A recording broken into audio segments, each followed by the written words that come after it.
Hello and welcome to জিজি পাঠশালা। Student, আজকে আমরা ম্যাথমেটিক্স এর কিছু প্রশ্ন নিয়ে তোমাদের সামনে এসেছি। আমি জাস্ট একটা স্যাম্পল তোমাদের সামনে তুলে ধরেছি 21 থেকে। এটা একটা মডেল কোয়েশ্চেন পেপারের কিছু ভ্যারাইটি টাইপস অফ ম্যাথস, যেটা তোমাদের কম্পিটিটিভ ফিল্ডের জন্য একদম মোস্ট সুইটেবল, মানে সমস্ত রকমের ইম্পর্টেন্ট ম্যাথমেটিক্স গুলো নিয়ে এসেছি। টোটাল 15খানা ম্যাথস আমি এই ক্লাসটাই করাবো এই ভিডিওতে। 21 থেকে স্টার্ট করছি, 35 আমি কমপ্লিট করবো। প্রত্যেকটা প্রশ্ন দেখবে তুমি কোনো না কোনো পরীক্ষায় পাবে, হয় স্টেট গভর্নমেন্ট অথবা সেন্ট্রাল গভর্নমেন্টের যে কোনো কম্পিটিটিভ ফিল্ডে। তো প্রথম যে অঙ্কটা আছে সেটা বেশ দারুণ একটা প্রশ্ন, তোমরা দেখতেই পাচ্ছ। কি দিয়েছে যে 7-21a plus 7-21b plus 7-21c, নিচে আছে 3a 3b 3c। যদি এটা হয় তাহলে 2a plus 2b plus 2c এর মান কত?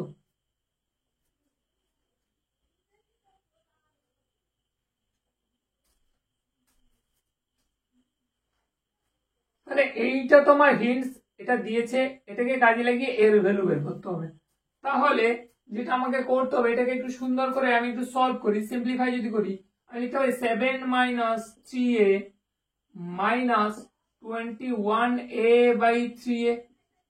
তার মানে এটা ভগ্নাংশে যোগ বিয়োগ করলে আপনার এটাই আসে, প্লাস 7-21b বাই, সরি এটাকে হচ্ছে একইভাবে হয়ে গেল, বাই 3b, এটা বাই করে দাও, তাহলে মাইনাসটা নিচে নিয়ে দাও, বাই 3b প্লাস একইভাবে 7/3c মাইনাস 21c/3c।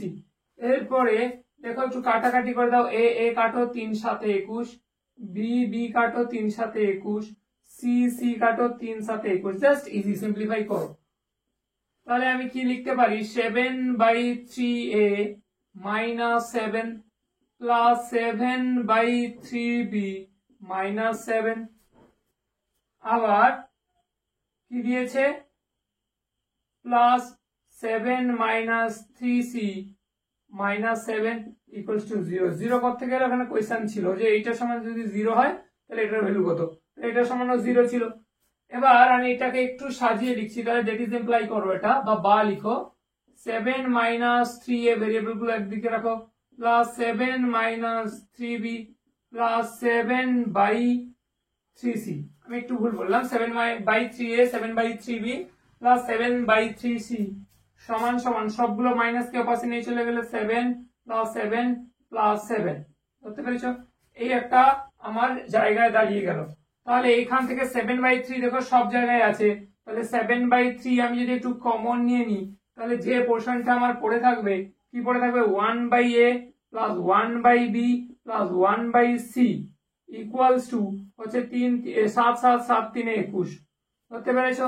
তাহলে এবার আমি যেটা করব সেটা হচ্ছে এই রেজাল্টটা কি হচ্ছে, a/a plus sorry 1/a plus 1/b plus 1/c equals to 21। এটা এপাশে, এইটা ওপাশে চলে যাবে, তাহলে ভাগ হবে, কিন্তু আমি গুণ করব, তাহলে কি হবে 3/7। তাহলে 7-3-21, 3-3 রেজাল্ট কত হচ্ছে 9। তাহলে 1/a plus 1/b plus 1/c equals to 9। কিন্তু আমাকে জানতে চাইছিল 2/a plus 2/b plus 2/c এর ভ্যালু কত। তাই এখানে আমি যদি 2 একটা মাল্টিপ্লাই করি, তাহলে বোথ সাইডেই করতে হবে। তাহলে এখানেও যদি, এখানে এটার সাথে যদি আমি একটা 2 মাল্টিপ্লাই করি, এখানেও যদি আমি একটা 2 মাল্টিপ্লাই করি, তাহলে এই 2 আপনার কেটে গেল, ইকুয়াল হচ্ছে, এবার 2টা আমি যদি গুণ করি, তাহলে যে রেজাল্ট আমার পড়ে থাকছে 2/a plus 2/b plus 2/c সমান, এটা হচ্ছে 9×18। তাহলে আমাকে জানতে চাইছিল 2/a plus 2/b plus 2/c এর ভ্যালু কত, 80। দেখো অপশন 80 আমার আছে। তাহলে একদম ইজি ভাবে আমি দেখছি, প্রাথমিকভাবে দেখো একটা ত্রিভুজ আছে, যে ত্রিভুজটা আছে এবিসি। এই ত্রিভুজের এই কোণটার মান 30 ডিগ্রি, এই কোণটার মান 40 ডিগ্রি। তাহলে কোণ সিটার মান আমি অবশ্যই পেয়ে যাব। তাহলে কোণ সি এর ভ্যালু হবে 180 মাইনাস 40 প্লাস 30 মানে 70, তাহলে হবে 110 হচ্ছে কোণ সি এর মান। কিন্তু আমাকে এটা জানতে চাইনি, আমাকে এক্স এর মান জানতে চাইছে। তাহলে আমি এই যে ছোট ত্রিভুজটাকে আগে এবার যদি ধরি, তাহলে দেখো একটা কোণের মান পেয়েছি 50, কিন্তু এই কোণটার মান পেয়ে যাবো। এই কোণটার মান কি করে পেয়ে যাব, দেখো ত্রিভুজ এবিসি এর বিসি বাহুকে ডি বিন্দু পর্যন্ত বর্ধিত করা হয়েছে। তাহলে ডি বিন্দুতে বর্ধিত করার ফলে এইখানে একটা কোণ তৈরি হচ্ছে, যেটাকে আমি বলছি বহিস্থ কোণ। এটাকে আমি বলছি বহিস্থ কোণ। তাহলে বহিস্থ কোণের মান কত হয়? বহিস্থ কোণের মান হয় বিপরীত অন্তঃস্থ দুটি কর্ণদ্বয়ের সমষ্টির বিপরীত। তাহলে এই বহিস্থ কোণের বিপরীত হচ্ছে এটা, তাহলে এই বিপরীত কোণ এটা একটা, এটা একটা, তাহলে এই যে বহিস্থ কোণ, তাহলে বহিস্থ কোণ হচ্ছে কি কোণ ই সি ডি। তার মানে এই বাইরের কোণটাকে বোঝাচ্ছে, এই কোণটা হচ্ছে বিপরীত অন্তঃস্থ কোণ দুটির যোগফল। তাহলে এটা 40 আর এখানে 30, তাহলে 40 প্লাস 30 ইকুয়ালস টু 70 ডিগ্রি। তাহলে এই কোণটার মান আমি পেয়ে গেলাম 70 ডিগ্রি। তাহলে এই কোণটা 50, এই কোণটা 70, টোটাল হচ্ছে 120। তাহলে এই কোণটার মান কত? আর বাকি 60, কিন্তু আমাকে জানতে চাইছে এটা। তাহলে এবার আমি যদি ছোট ত্রিভুজটার ক্ষেত্রে দেখি, তাহলে এখানে কি হচ্ছে আমার ই সি এবং ডি। এবার এই ইসি বাহুকে আমি এ বিন্দু পর্যন্ত বর্ধিত করলাম হিসাব মতন যদি আমি ধরি, তাহলে এইখানে আমার একটা কোণ তৈরি হচ্ছে, যেটা হচ্ছে বহিস্থ কোণ। মানে এই কোণটা বহিস্থ কোণ। এই বহিস্থ কোণের মান কত?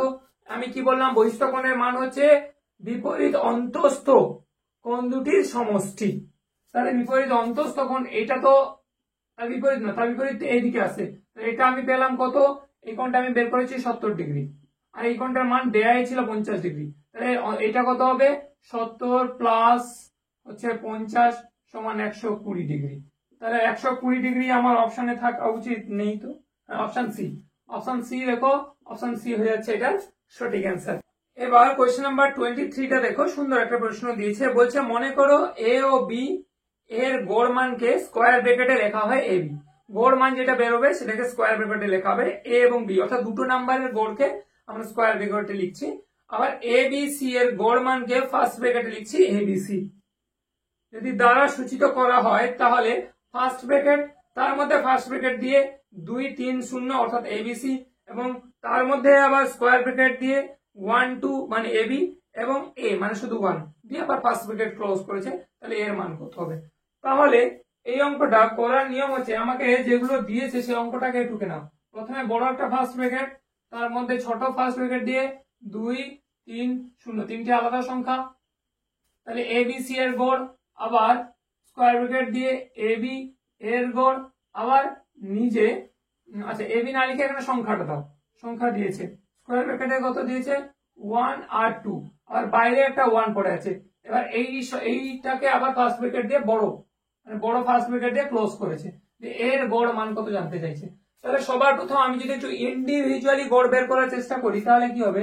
তাহলে ইন্ডিভিজুয়ালি আমি গড় বের করার চেষ্টা করলে প্রথমে ফার্স্ট ব্র্যাকেটের মধ্যে যেটা আছে 2 3 0, এর গড় কত হবে? 2 যুক্ত 3 যুক্ত 0 যুক্ত 3, কারণ তিনটে সংখ্যা দিয়ে যোগ করছি। তাহলে এর গড় মান হবে 5/3। ঠিক আছে, যেটাকে তুমি ফার্স্ট ব্র্যাকেটের মধ্যে লিখতেও পারো 5/3। আবার সেকেন্ড যেটা আছে, কি আছে?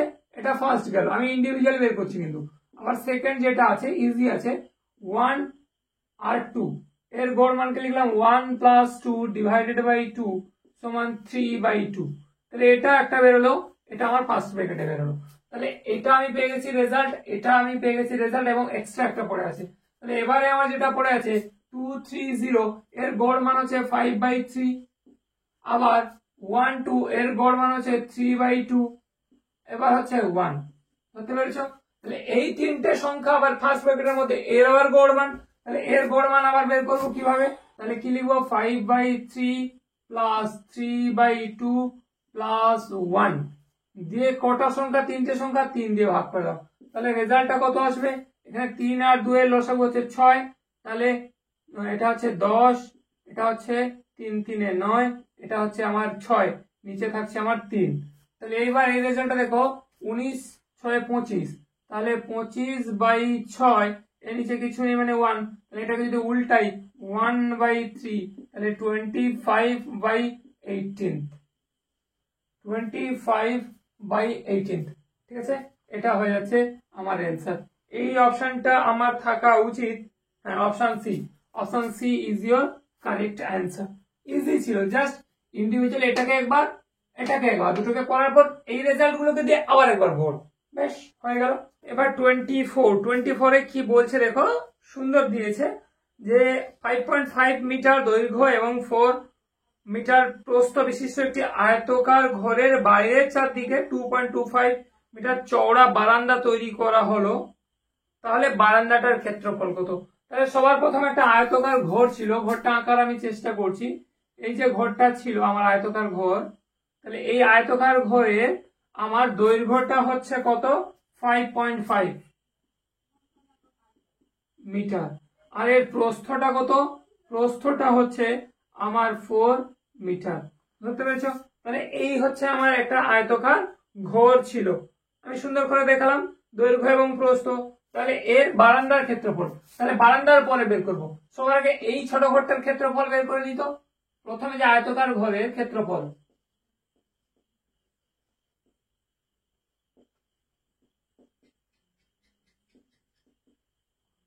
কি হবে? দৈর্ঘ্য ইন্টু প্রস্থ, দৈর্ঘ্য ইন্টু প্রস্থ।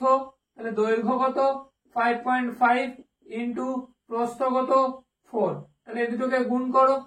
এরপরে কি বলছে, এর বাইরে চারদিকে একটা বারান্দা তৈরি করা হলো, যে বারান্দাটা চওড়া হচ্ছে 2.25। তাহলে এখানে হচ্ছে আমার 2.25 চওড়া, এদিকেও 2.25 চওড়া, এদিকেও আমার 2.25 চওড়া, আবার এদিকেও আমার 2.25 চওড়া। তাহলে এই আমার একটা বারান্দা তৈরি করা হলো। তাহলে এই বারান্দাটা তৈরি করা হলে বারান্দাটার ক্ষেত্রফল কত? তাহলে দেখো, এবারে আমি বড় একটা আয়তকার ঘর পাচ্ছি, এটা থেকে এটা, এইটা, এইটা। তাহলে বড় আয়তকার ঘর থেকে আমি যদি ছোট আয়তকার ঘরটা বাদ দিই, তাহলে বাদবাকি যে জায়গাটা পড়ে থাকবে আমার, এই যে জায়গাটা, এইটা হচ্ছে সম্পূর্ণ বারান্দাটার ক্ষেত্রফল। আমি বারান্দাটাকে ইন্ডিভিজুয়ালি বের না করে আমি দুটোকে বের করে যদি বিয়োগ করে দিই, তাহলে তো পেয়ে যাবো, ইজি ভাবেই পেয়ে যাবো, একদম ইজি ভাবে পেয়ে যাবো। তাহলে এবার বড়টার আয়ত আমি মানে দৈর্ঘ্য প্রস্থ বের করতে পারবো। তাহলে বড়টার দৈর্ঘ্য কত হবে? তাহলে দেখো, এটা ছিল 5.5, এদিকে তোমার বেড়েছে কত? বেড়েছে 2.25। একইভাবে এদিকেও বেড়েছে কত? 2.25। তাহলে আফটার অল বেড়েছে কত? 4.2525 হচ্ছে 5, 4.5। তাহলে এটার অ্যাকচুয়ালি দৈর্ঘ্য কত হলো? 5.5 প্লাস 4.5, তাহলে হয়ে গেল আমার 10 মিটার।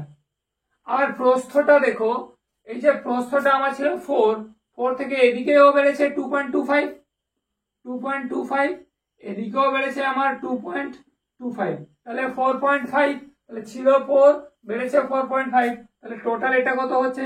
8.5। তাহলে এবার আমি বড় আয়তকার ঘরের ক্ষেত্রফল, ঠিক আছে, নতুন আয়তকার এর ক্ষেত্রফল সমান দৈর্ঘ্য ইন্টু প্রস্থ, দৈর্ঘ্য 10, প্রস্থ 8.5, তাহলে হচ্ছে 85 মিটার স্কয়ার। হয়ে গেল। তাহলে দুটো ক্ষেত্রফল আমি পেয়ে গেলাম, বড়টা ভেতরে ছোটটা। তাহলে বড়টা থেকে ভেতরে ছোটটা যদি কেটে বাদ দিয়ে দিই, তাহলে এই জায়গাটা পড়ে থাকবে। তাহলে বারান্দার ক্ষেত্রফল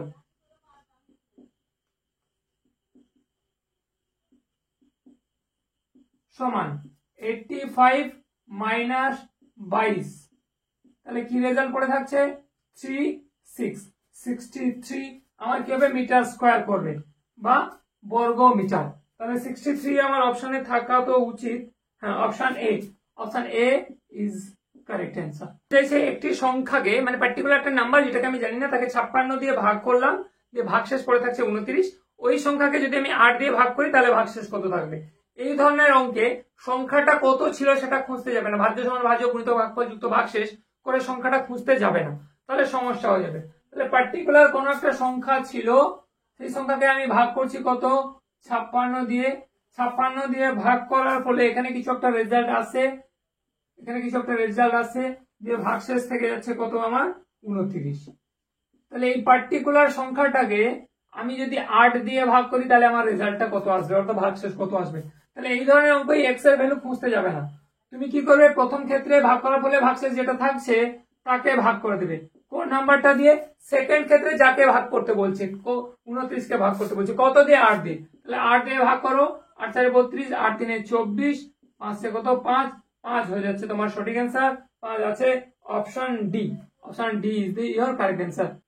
26 এর প্রশ্নটা দেখো, সোজা প্রশ্নই আছে। কি দিয়েছে? x⁴ প্লাস 64 এর উৎপাদকে বিশ্লেষণ করো। এই চারটে অপশন দিয়েছে, একদম ইজি। 26টা ভাবার কিছু দরকার নেই। কি দিয়েছে? x⁴ প্লাস 64 এর উৎপাদকে বিশ্লেষণ করার জন্য আমি এটাকে একটু ভাঙছি। x² এর হোল স্কয়ার প্লাস 8 এর হোল স্কয়ার। তাহলে এটাকে যদি a ধরি, এটাকে যদি b ধরি, তাহলে a² প্লাস b²। তাহলে a² প্লাস b² সূত্র মাইনাস এ হয় প্লাস এ হয়, আমি প্লাস দিয়ে করছি। তাহলে a প্লাস b এর হোল স্কয়ার মাইনাস 2ab। তাহলে এটাকে যদি আরেকটু সলভ করি, x² প্লাস 8 এর হোল স্কয়ার মাইনাস 16x²। এটাকে আরেকটু সাজিয়ে আমি যদি লিখি, x² প্লাস 8 এর হোল স্কয়ার মাইনাস 4x এর হোল স্কয়ার। তাহলে এবার এটাকে ধরো a, এটাকে ধরো b। তাহলে কি দেখতে পাচ্ছি? a² minus b²। তাহলে a² মাইনাস b² কে আমি লিখতে পারি a plus b into a minus b। তাহলে আমি লিখছি, আগে লিখছি a মাইনাস b। তাহলে x² minus 8 a minus b মানে 4x a minus b into a plus b। a হচ্ছে x², এটা প্লাসে ছিল, প্লাস 8 a প্লাস b মানে হচ্ছে তোমার 4x। তাহলে এটাকে আরেকটু সাজিয়ে লিখছি, x² মাইনাস 4x প্লাস 8, এটা একটা ভ্যালু, আর হচ্ছে x² minus 4x sorry plus 4x plus 8। তাহলে এই অপশনটা আমার থাকা উচিত, x² minus 4x plus 8, x² plus 4x plus 8, option C. Option C হয়ে যাবে এটার আমার সঠিক অ্যান্সার। দেখেন অঙ্কটাকে একবার। 27 এর অঙ্কটা কি দিয়েছে দেখো, যে x² minus px plus 30 equals to x minus 5 into x minus a হলে a এবং p এর মান কত? তো যে ইকুয়েশনটা দিয়েছি সেটা টুকে ফেলো, সেখান থেকে অ্যান্সারটা পেয়ে যাবো। কি দিয়েছে? x² minus px plus 30 equals to x minus 5 into x minus a। তাহলে এটাকে আমি করছি যেভাবে, x² minus px plus 30 equals to x² minus x minus 5x plus 5a। ঠিক আছে, জাস্ট সরলীকরণ করলাম, গুণ করলাম। এবার এটাকে লেখো x² minus px plus 30 equals to, এখানে x² কে x² রাখো, মাইনাস x টাকে যদি কমন নিই তাহলে a প্লাস 5 প্লাস হয়ে যাচ্ছে আমার 5a। বেশ, তাহলে এটা দেখে চিনতে পারছো এটা একটা কি হচ্ছে? অভেদ।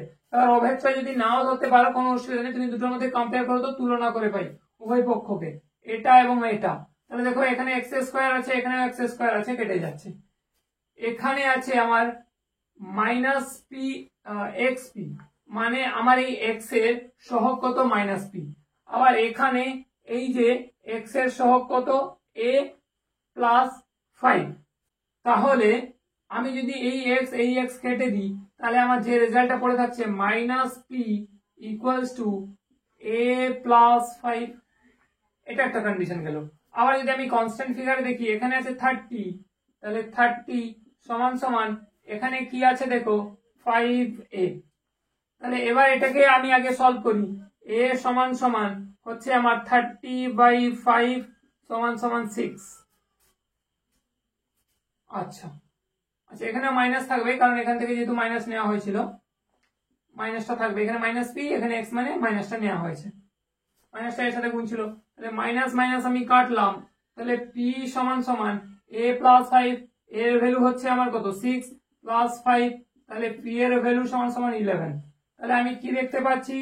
a হচ্ছে আমার 6, পি হচ্ছে আমার 11। ধরতে পেরেছো? এটা হচ্ছে আমার সঠিক অ্যান্সার। তাহলে এই অপশনটা কোথায় আছে দেখো, a6 p11, option C. Option C দেখছি বেশি কারেক্ট হচ্ছে। ঠিক আছে, এবার 28 দাগের প্রশ্নটা দেখো, সুন্দর একটা প্রশ্ন দিয়েছে। একটি স্কুলে শিক্ষার্থীদের একটি অনুষ্ঠান দেখতে বসানো হলো। শিক্ষকরা যদি 16 জন করে শিক্ষার্থীদের সারি তৈরি করেন তাহলে 12 জন অবশিষ্ট থেকে যাচ্ছে। যদি 24 জন শিক্ষার্থী করে বসানো হয় তাহলে 20 জন অবশিষ্ট, 25 জন করে বসানো হলে 21 জন অবশিষ্ট এবং 30 জন করে বসানো হলে 26 জন অবশিষ্ট। মানে দেখো উভয় ক্ষেত্রে 4 জন করে অবশিষ্ট থেকে যাচ্ছে। তাহলে আমার ন্যূনতম, এই প্রশ্নটার উপর জোর দিতে হবে, ন্যূনতম কতজন ছাত্রী উপস্থিত ছিল। ন্যূনতম বলেছে, সর্বাধিক বলে ন্যূনতম মানে মিনিমাম, ম্যাক্সিমাম হলে আবার আলাদা জিনিস ছিল। যদি প্রশ্ন 3 রকম হয়, কতজন ছাত্রছাত্রী উপস্থিত ছিল সেটা একটা হতে পারে ন্যূনতম কতজন আর সর্বোচ্চ কতজন। তাহলে এখানে ন্যূনতম জানতে চাইছে, এটা অপশন টেস্ট করতে পারো। আদারওয়াইজ তুমি কি করতে পারো, আরেকটা প্রশ্ন যতজন দিয়ে ভাগ করা হচ্ছিল, প্রথমে 16 জন, তারপরে 16 জন, তারপরে হচ্ছে 20 জন, তারপরে 25 জন, তারপরে 30 জন, যতজন বলছে ততজনকে লসাগু করে দেবে, দিয়ে যা রেজাল্ট বেরোবে 4 বিয়োগ করে দেবে, যেটা বেরোবে সেটা ন্যূনতম নিয়ে নেবে। অথবা অপশন টেস্ট যদি আমি করি, অপশন টেস্টে করে আমি অ্যান্সারটা বলে দিচ্ছি। প্রথমে সি কারেক্ট হবে, সি এর অপশন টেস্টটা করো 1196। তাহলে এটাকে কি বলেছিল, প্রথম কন্ডিশন দেখো 16 জন করে ভাগ করা হয়, 16 জন করে ভাগ করো, তাহলে 16 7 7 6 42 2 হাতে 4, 7 থেকে 7 4 11 হচ্ছে কত নামছে, এখানে নামছে আমার 7, এখানে 6। তাহলে 16 4 64, 16 5 80, 16 4 64 নামছে কত 2, এখানে নামছে কত 11। তাহলে 16 জন করে যদি আমি ভাগ করি টোটাল 74টা শাড়ি হচ্ছে, তারপরে 12 আমার এক্সট্রা থেকে যাচ্ছে। কিন্তু অপশন ডি তে যেটা হচ্ছে, অপশন ডি টা কত বলেছে 2 3 9 6। একে আমি যদি আবার 16 দিয়ে ভাগ করি, 16 একে 16, তাহলে কত বেরোচ্ছে 13, 7 6 13 9, 16 5 80, তাহলে 16 4 64 কত নামছে, এখানে নামছে 5, এখানে নামছে 1, এখানে নামছে 6, 16 10 160, তাহলে 16 9 144 কত নামছে 2 নামছে 1 নামছে। তাহলে এক্ষেত্রেও দেখো অবশিষ্ট 12। তাহলে হিসাব মতন অপশন সি এটাও আমার ঠিক, এটাও আমার ঠিক, কারণ আমাকে জানতে চাইছে ন্যূনতম কতজন ছিল, তাহলে অপশনে যতজন আছে তার মধ্যে কোনো একটা হবে। কিন্তু আমরা এটাও দেখছি ঠিক হচ্ছে, এটাও ঠিক আছে। কিন্তু প্রশ্নটা যদি আমাকে জানতে চাইতো যে কতজন ছিল, তাহলে আমার এটা হতো বা এটা হতো, দুটো অপশন পড়তো না। ন্যূনতম জানতে চাইছে মানে দেখো এটা হচ্ছে ম্যাক্সিমাম ভ্যালু আর এটা হচ্ছে মিনিমাম ভ্যালু, তাহলে আমাকে মিনিমাম ভ্যালুটা নিতে হবে, অপশন সি টা হয়ে যাচ্ছে আমার কারেক্ট এই হিসাবে। বুঝতে পেরেছো? 30 দাগের অঙ্কটা দেখো, বলছে দিনে 5 ঘন্টা করে কাজ করে এ একটি কাজ 8 দিনে এবং দিনে 6 ঘন্টা করে কাজ করে বি একটি কাজ 10 দিনে শেষ করতে পারে। তারা 8 ঘন্টা করে যদি একসাথে কাজ করে কদিনে কাজটিকে শেষ করবে। তাহলে কোন একটা পার্টিকুলার কাজকে এ করছে প্রত্যেকদিন কয়েকটা ফিক্সড ঘন্টা দিয়ে, তারপর একটা সময় শেষ হচ্ছে, বি কয়েকটা ঘন্টা দিয়ে করছে, তার একটা অন্য একটা দিনে শেষ হচ্ছে। তাহলে ওই কাজের পরিমাণটা এখানে আমার ফিক্সড, নইলে কিন্তু এ বির মধ্যে কম্পেয়ার করা যাবে না। মনে করি কাজের পরিমাণ সমান 1, কাজের পরিমাণ সমান 1 অংশ। তাহলে এ কি করছে, এ করছে দিনে তোমার 5 ঘন্টা করে, এ দিনে 5 ঘন্টা করে কাজ করলে তার কত দিনে কাজটা শেষ হচ্ছে, তার হচ্ছে 8 দিনে, 8 দিনে শেষ হয়। বুঝতে পেরেছো? তাহলে এ দিনে 5 ঘন্টা করে কাজ করলে 8 দিনে কাজটি শেষ হয়। আবার সে এ দিনে 1 ঘন্টা করে যদি কাজ করতে হয় তাহলে তার কত দিনে শেষ হবে না, 5 × 8 = 40 দিনে শেষ হয়। কেন? আরে ভাই দিনে 5 ঘন্টা করে কাজ করছিল মানে বেশি সময় ধরে কাজ করছিল, তাতেই তার 8 দিন যাচ্ছিল। এখন আরো কমিয়ে দিয়েছে, মাত্র 1 ঘন্টা করে কাজ করছে মানে দিন সংখ্যা বেশি যাবে, তাই গুণ। তাহলে দেখো এবার আমি লিখতে পারি যে 40 দিনে এ সম্পূর্ণ কাজটি করে।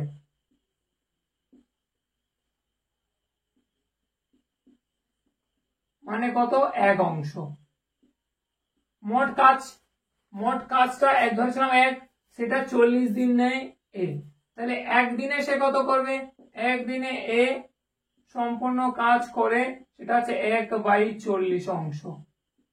আবার একই নিয়মে আমি যদি দেখি বি দিনে কত ঘন্টা করে কাজ করে, বি দিনে 6 ঘন্টা করে কাজ করে কাজটিকে 10 দিনে শেষ করে। 6 ঘন্টা করে কাজ করে বি 10 দিনে শেষ করে। তাহলে বি যদি দিনে 1 ঘন্টা করে কাজ করে তাহলে তার বেশি দিন যাবে, তাহলে কি হবে 6 × 10 = 60 দিনে, 60 দিনে বি এর কাজটি শেষ হবে। তাহলে দেখো এই বি সেই একই কাজ 60 দিনে মোট কাজ করে, মানে সেই 1 অংশ। তাহলে 60 দিনে সে 1 অংশ কাজ করে, তাহলে 1 দিনে সে কত কম করবে, তাহলে 1/60 অংশ। তাহলে তারা দুজনে মিলে যদি করে টোটাল 1 দিনে 1 ঘন্টা কাজ করলে দুজনে মিলে যৌথভাবে 1 দিনে 1 ঘন্টা কাজ করলে, কারণ সব 1 ঘন্টায় বের করেছি আমি, যৌথভাবে 1 দিনে 1 ঘন্টা করে কত না, এর হচ্ছে 1 এর 40, ওর হচ্ছে 1 এর 60, যোগ করে দাও, তাহলে আমার রেজাল্ট আসবে 120। এটা হচ্ছে 3, এটা হচ্ছে 2, তাহলে 5/120, তাহলে হচ্ছে দেখো 1/2 24। এই অংশ তারা 1 দিনে করে। তাহলে তাদেরকে বলেছে তারা 8 ঘন্টা যদি কাজ করে যৌথভাবে তাহলে কত দিনে কাজটি শেষ হবে, তাহলে 8 ঘন্টা করলে লাগবে কত না, 1 এর 24 ইন্টু বেশি কাজ হবে তাই গুণ 8, তাহলে 8 3 এ 24, 1/3 মানে 1/3 কাজের অংশ, মানে 1/3 অংশ কাজ করছে মানে দিন সংখ্যা উল্টে যাবে, তাহলে 3 দিন। সরল সম্পর্ক এবং ব্যস্ত সম্পর্কের মধ্যে এটা আছে। তাহলে কোথায় আছে option A, option A is your correct answer. দেখো 30 অঙ্কটা ইজি একদম প্রশ্ন দিয়েছে, কি বলছে যে 3x + 1 = 2y - 1 = 5z + 3 = 7w + 1 = যদি 15 হয় তাহলে এই ভ্যালুটা কত। তাহলে এটা ইজি প্রশ্ন, এটা করাও যায়, শুধু এই জায়গাটায় ঘাবড়ে যাবে, এটাকে একটু স্প্লিট করে নাও। কিভাবে 3x + 1 = 15, কোথা থেকে এলো, এই যে 15টা ইন্ডিভিজুয়ালি সবারই 15, আবার লেখো 2y - 1 = 15, আবার লেখো 5z + 3 = এটাও 15, আবার লেখো 7w + 1 = এটাও লেখো 15। এবারে এই ভ্যালুগুলো বের করে নাও তো আস্তে আস্তে করে, তাহলে এই 1টা এদিকে চলে গেলে -1, তাহলে কত হয় 14, তাহলে 3x = 14, তাহলে x সমান হয় কত গো 14/3, আবার এখানে এটা চলে গেলে 16, তাহলে y সমান হচ্ছে আমার 8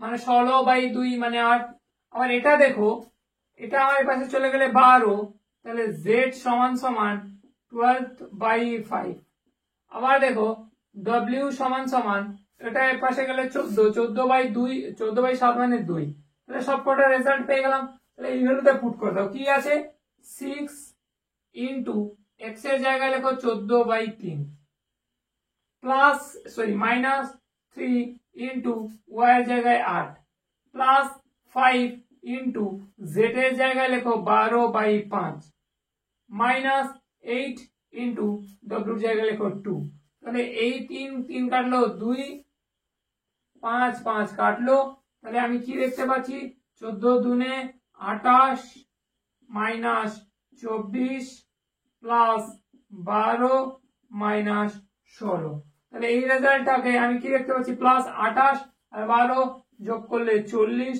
মাইনাস 24 মাইনাস 16 এটা হয় 40, তাহলে কত হচ্ছে 0।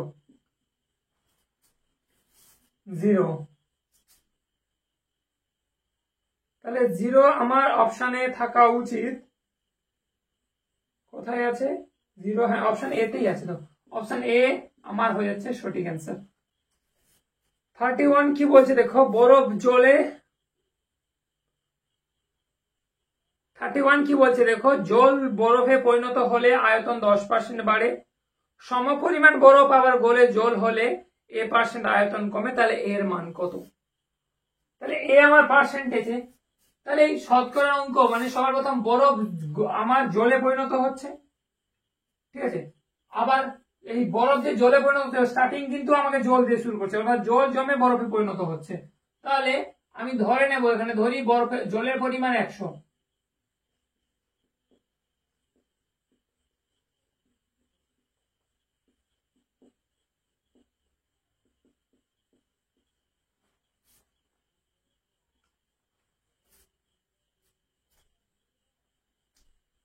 জলের পরিমাণ 100, এবার জল প্রথমে ছিল ওয়াটার, তাহলে আমার ছিল 100 সিসি ধরলাম, সেটার থেকে আমার বরফে পরিণত হচ্ছে, অর্থাৎ আইসে পরিণত হচ্ছে।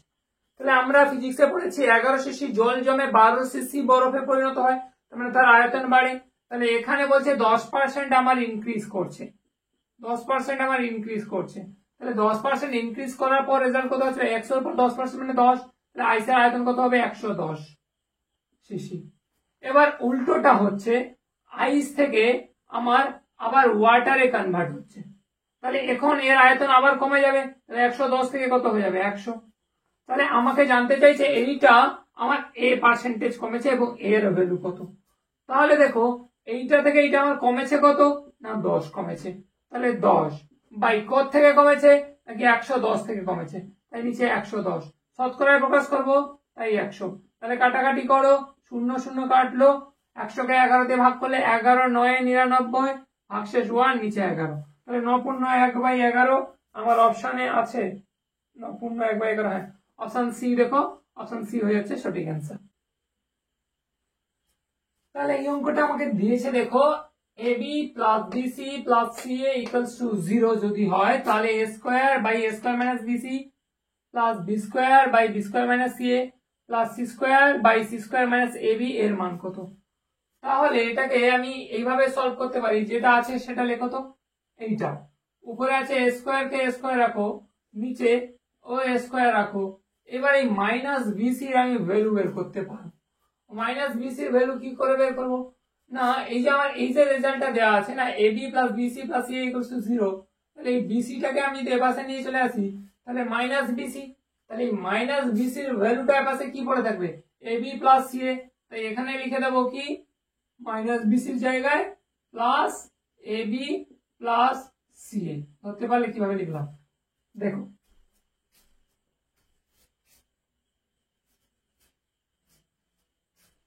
আমি জাস্ট এটাকে এপাশে পুট করলাম, তাহলে এটা তো মাইনাসে চলে এলো, তাহলে এই যে মাইনাস আমার এই পুরো মাইনাসটার ভ্যালু এপাশে সমান চিহ্ন যা এপাশে যা পড়ে থাকবে এবি প্লাস সি।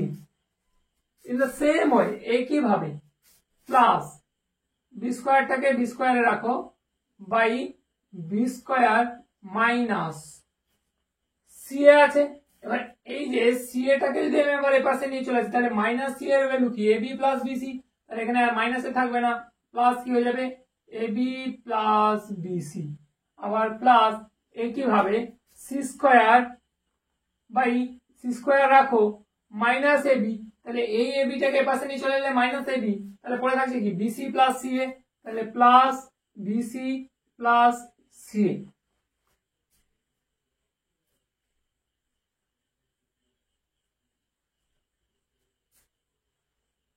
এইবার দেখো আমি উপরে লিখছি এ স্কোয়ার, নিচে যদি একটা এ কমন নিই, তাহলে A plus B plus C plus এখানে বি স্কোয়ার, এখান থেকে যদি একটা বি কমন নিই, B plus A plus C plus, এবারে দেখো তো উপরে থাকছে সি স্কোয়ার, নিচে পড়ে থাকছে সি স্কোয়ার, আমি এখান থেকে একটা সি যদি কমন নিই, সি প্লাস বি প্লাস এ, তাহলে দেখো এ এ কাটলো, বি বি কাটলো, সি সি কাটলো।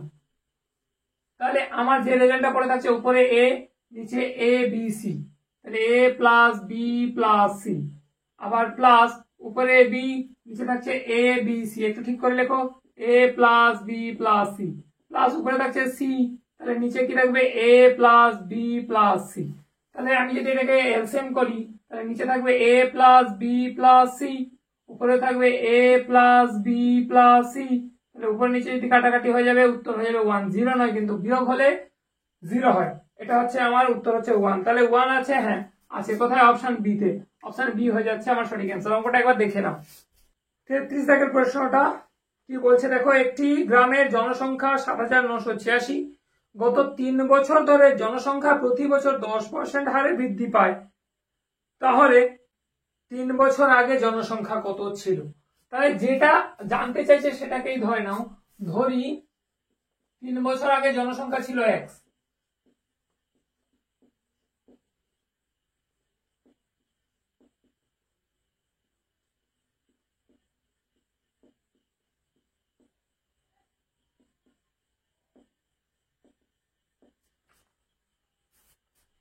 তাহলে 3 বছর আগে জনসংখ্যা ছিল x, তারপরের বছর 10% বেড়েছে, দিয়ে x প্লাস 10, তারপরের বছরে তার উপর আবার 10%, মানে x প্লাস 10 এর উপর আবার 10%, তাহলে x প্লাস 10 প্লাস যে রেজাল্টটা বেরোবে তার, এই করে করে আমার চক্রবৃদ্ধি হারে বেড়ে গিয়ে দাঁড়িয়েছে 3 বছর পরে, 3 বছর পরে জনসংখ্যা হয়েছে কত না, সেটা হচ্ছে তোমার 7,986, 7,986।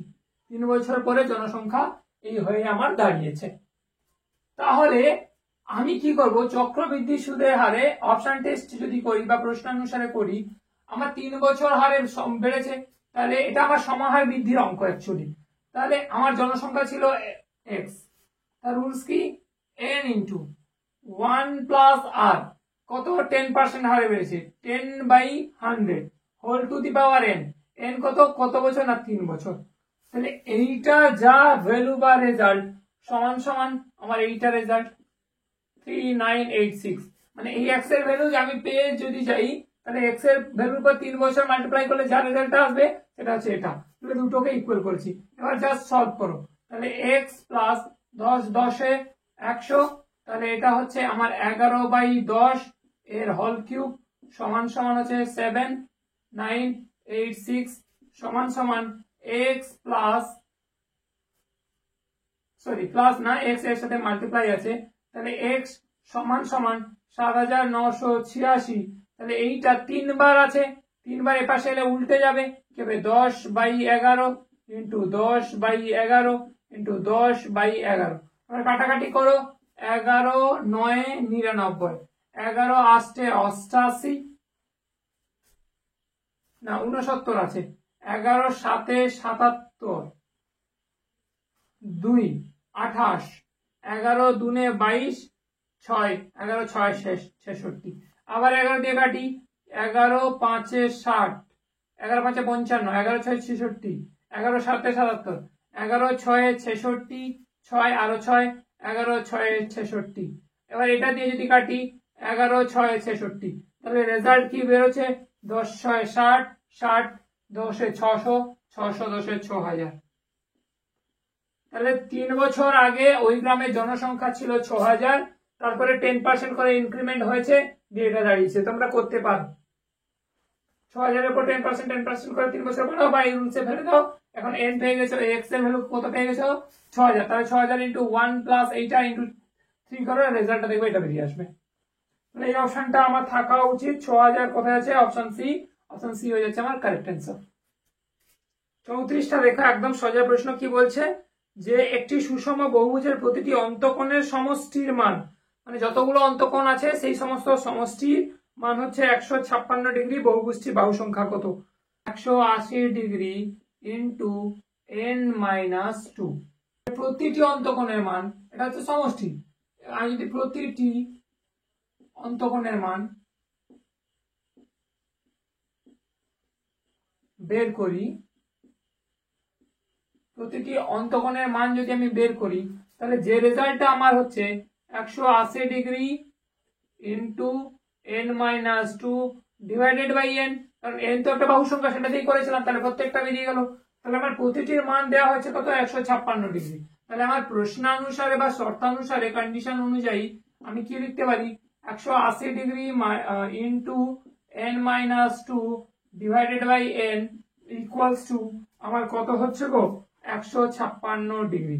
তাহলে এটাকে আমি যদি একটু সলভ করি, 180 n মাইনাস 360 সমান সমান 156 n। তাহলে এটাকে আমি যদি নিই 180 n মাইনাস 156 n সমান সমান 360, তাহলে যে রেজাল্টটা আমার বেরোচ্ছে সেটা হচ্ছে 4 60 24, 24 n ইকুয়ালস টু 360 বা n ইকুয়ালস টু 360/24। তাহলে 24 একে 24, 6 6 12 120, 24 5 120, তাহলে 15 দেখো অপশন ডি তে আছে, অপশন ডি হয়ে যাবে আমার এটা সঠিক অ্যান্সার।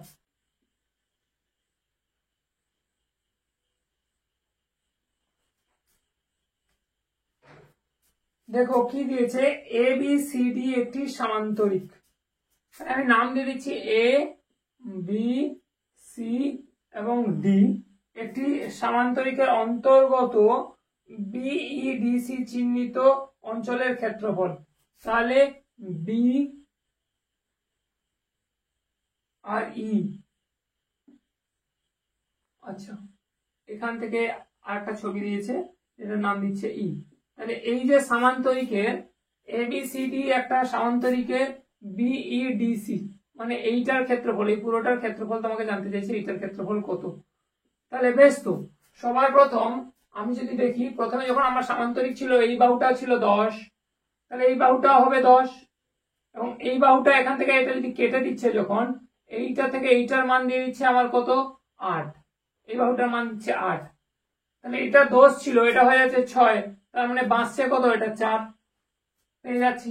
তাহলে এই পুরো সামান্তরিকের থেকে এই ত্রিভুজটা যদি আমি বাদ দিয়ে দিই তাহলে আমার ভেতরে এই জায়গাটা পড়ে থাকবে।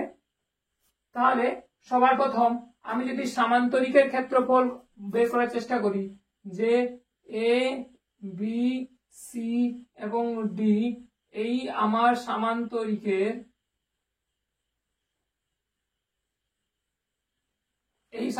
আমার ক্ষেত্রফল কি হবে, ভূমি ইন্টু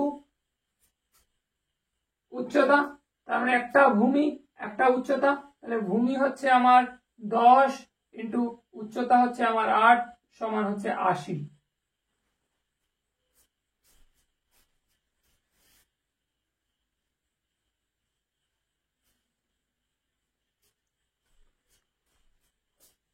তাহলে পুরো সামান্তরিকটার আমি ক্ষেত্রফল পেয়ে গেলাম। এবার সেখান থেকে আমি যদি দেখি এবার যে একটা ত্রিভুজ আছে, যে ত্রিভুজটার নাম হচ্ছে এ বিই, এই এ বি ত্রিভুজের আমি যদি এবার ক্ষেত্রফল বের করি, তাহলে ক্ষেত্রফলের সূত্র হচ্ছে ত্রিভুজের ক্ষেত্রে হাফ ইন্টু ভূমি ইন্টু উচ্চতা, তাহলে হাফ ইন্টু ভূমি কত 4 ইন্টু উচ্চতা কত 8, তাহলে 2 4 2 2 4 কত বেরোচ্ছে 16। তাহলে পুরোটা হচ্ছে আমার 80, সেখান থেকে ছোট পার্টটা যদি বাদ দিয়ে দিই 16, তাহলে বাদ বাকি এই পোর্শনটা পড়ে থাকবে যেটা আমাকে জানতে চাইছে। তাহলে আমার এবার বি ই এবং ডি সি এর ক্ষেত্রফল হচ্ছে 80 মাইনাস 16 সমান হচ্ছে 4 20 64।